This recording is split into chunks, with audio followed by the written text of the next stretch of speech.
years ago ba to? 15 years ago. Tapos parang na-basketball na tapilok. Yan yung x-ray. Tapos pinabayaan na. Then nung nasa barko ako, every time na sobrang lamig. May mga ano kasi sir eh. Alam mo yung mga bone spar. Yan ang lalaki oh. Yan. Yan Dito yun. na naman ito. Tapos dito, ito. Yan o yung, yan o. Pag nakikita mo yung mga yan, yung para mga durog na butong maliliit. Yan. Isa yan sa mga magkikreate ng mga pagkamalamig. Yan. Tapos mga tunog-tunog. Okay. Ngayon, sa actual x-ray na actual, ano bang pakiramdam mo? Pag mag-basketball ako, naramdaman ko kasi ito siya ng parang gumanyan. Same sa wrist ko rin pakita ko sa'yo. And every time na tatalon ako, kailangan ko itumba yung sarili ko. One time tinumba ko na lang kaysa reverse side. Hindi mo parang pwede, parang hindi mo pwedeng saluhin na Hindi lang. ako. Kunyari, babagsak ka. Hindi pwede persahin ko. Hindi pwede. Mag-una Pag nag-alangan rin, kailangan mas maganda ng igulong mo na lang. Oo. Many times kasi naglaro ako sa barko, tinutumba ko na lang yung parang ko sa Okay, I understand. Ngayon, ano yung sa kamay mo? Sa wrist, ganon din. 2010 din ito nangyari. 2010. Eh ano lang ngayon ah? 2008. 25 na ngayon. Oo. Parehas siya 15 years. Tignan natin. Ito naman, makikita nararamdaman mo, pag lay-up ng kalaban, tinapal ko tapos Natukod mo. tukod ko. Hindi, ngayon, yung pakiramdam mo ngayon. Wala Parang naman, pero tingnan mo, may pagkaiba sila. Alam mo kung bakit? Oo. May mga tinatawag tayong pilay na naglalaman. Kung napilay ka dati, pero siyempre nag-heal yan eh. Oo. Ngayon yung mga na-damage before, naglalaman yan or nag-heal. Ngayon may mga problemang susuot siya sa may joint mismo, tatama. Pag may malamig, parang nangingilo. Pero, overall, wala naman. siya. Wala naman to. Ano lang to, haplos lang ng pagmamahal to. Oo. Konting pectus kamatis lang yan. Ito yung ng x-ray. Kasi ito ng x-ray rin. Eh siyempre, kayo pa rin ang tatanungin ko kung ano yung pakiramdam nyo ngayon. Ito okay lang siya. Pero yung paa talaga. Okay, slight irregularity is noted in the styloid process of the left ulna, which may be secondary to an old fracture. O kita mo, meron ka palang old fracture eh. Rest of the visual is bone structure are intact. Anong nangyari dyan? Yun nga, naglaman na, naghilom na. Meron kang old fracture. Pero that is normal sa mga nadidisgrasya. Pero gumaling na yun eh. Gumagaling naman yun. Pero ito, ano lang to. Konting lang to. Wala ka nang dapat ikatakot dito. Kung meron man nagkakaroon ng pain pagka napagod ka, malamig ang panahon, Yan. haplusan mo lang to ng pau. Nagkaroon ka ng slight fracture dito. Tapos syempre, ihilom yun. Magkakaroon ng difference. Tingnan mo yung tsura nito. Yan yung magkaiba. Oo.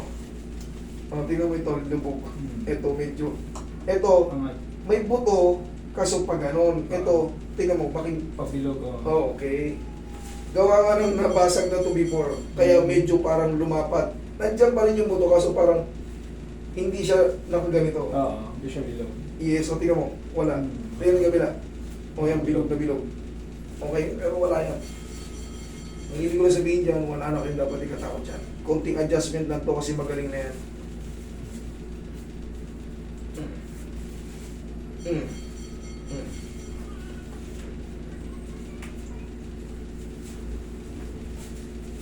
Okay, balik tayo sa paa. Balik tayo sa paa. Kami hapusin ko. Higa ka, sir.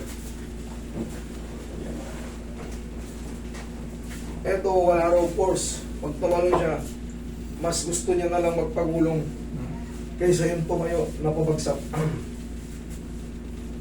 Pag ginanito ko, sir, yan. May pain pa siya. Wala na. Pag ganito, Wala na rin. pataas, Wala rin. makabilang side, Wala rin. okay, normal na siya. Oo. Normal na. Sa mga impact na lang, nagkakaroon ng ano. Okay. Parang nag-fiction siya. Nagkakaroon ng friction. Relax na. Yung. mawala yung friction niya. Mm. Mm. Mm.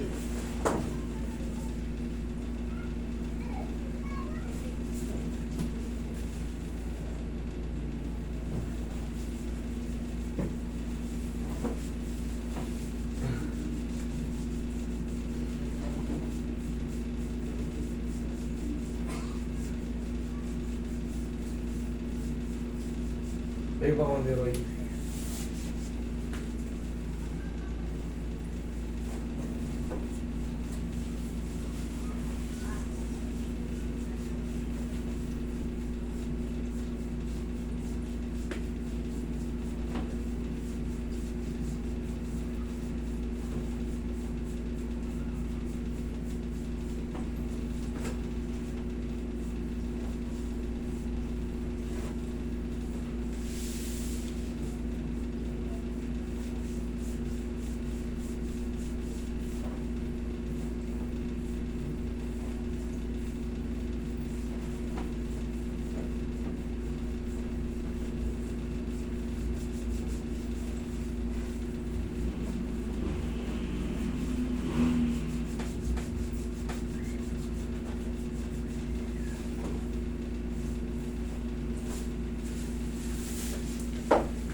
Check mo.